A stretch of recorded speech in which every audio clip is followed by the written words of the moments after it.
আজকে বাবুর্চি আছে না, এই জন্যে অল্প ভেজাল হয়েছে।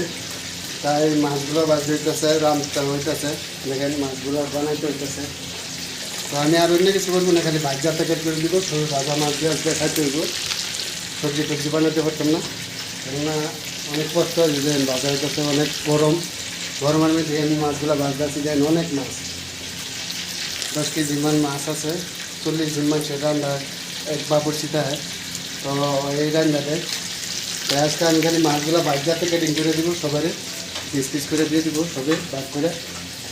তো এইগুলো দিয়ে আজকে খাইতে হবে। তো আজকে আর সবজি টবজি আমি আর বানাইতে পারবো না, তো অনেক কষ্ট হয়েছে। আমি বাজিয়ে রাখছি মাছগুলো, দেখছেন কত সুন্দর মাছগুলো। আর এই যে বাজা উঠতেছে, আর এইগুলো দেখেন কাঁচা মাছগুলো আরও বাজা উঠতে লাগবো। অনেক মাছ, অনেকগুলো মাছ ভাজতে লাগতেছে। তাই সবাই ভালো থাকবেন, আর সবাই শেয়ার করে দেওয়া দেবেন, বলে আমি রান্না পারি, কেউ যদি দরকার পড়ে রান্নার জন্য তো দেওয়া দেবেন ইনশাল্লাহ অনেক ভালো করে। দেখেন কত সুন্দর মাছগুলো, সাগরের মাছগুলো।